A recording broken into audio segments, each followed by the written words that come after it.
This recipe is actually a staple for me, and I usually double the recipe so that it lasts longer throughout the week. So you're gonna cover your tofu with a clean kitchen towel, and you can weigh it down with a pot or a bunch of cans or books or whatever you have on hand, and it's just gonna drain out the excess liquid. Moving on to the sauce, and this is what makes this tofu scramble in particular so delicious because it's creamy and it definitely has that egg taste from the black salt. So you're gonna whisk together turmeric, garlic powder, onion powder, paprika, chili flakes, kala namak. This is the black salt, and you can find this at your local Indian grocery store. This recipe actually calls for tahini, but I didn't have any, so I'm just using sesame paste, black pepper, and nutritional yeast. This recipe calls for creamy plant milk, and I didn't have any oat milk on hand, so I actually just blended up half a cup of cashews and 2 cups of water to make cashew milk, so I'm using that for this. So you whisk everything together, and I'm getting out all of the clumps from that sesame paste, and then you'll have your sauce.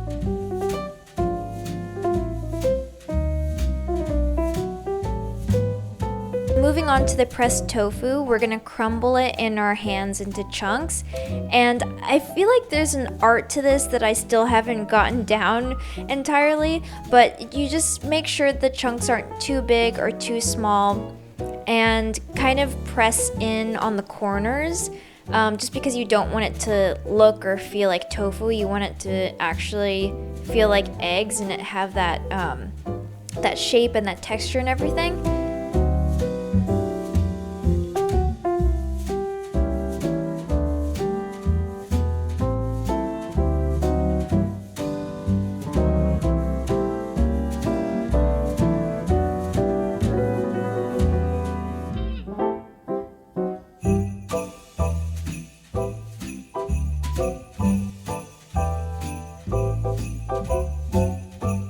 And then in a pan over medium-high heat, you're going to add a little bit of olive oil and then add the tofu to the pan. And this is going to sit here for around 7 minutes, just until it's lightly browned.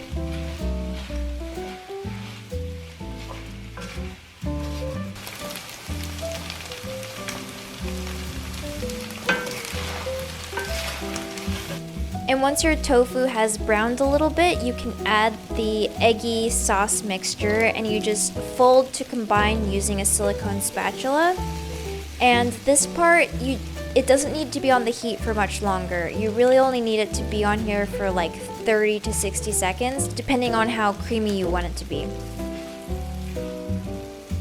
And you can add a little bit more of the kala namak at the end, and you can add salt if you need, or just test for flavor. That's about it. It's super easy, and it's using ingredients you probably already have in your kitchen. The only one I think might be a little tricky is the kala namak, but again, you can find that at any Indian grocery store. I hope you enjoyed this recipe, and I hope you make it for yourselves. Like I said, this is a staple in my kitchen. It's really easy to make. This is a rainbow plant life recipe. She actually has a YouTube channel as well, and of course a blog, and I love all of her recipes. She has a lot of Indian recipes on her blog and on her YouTube channel, so it's a good way to diversify what you're eating. And here I'm just plating it on toast, but you could add it to bean burritos.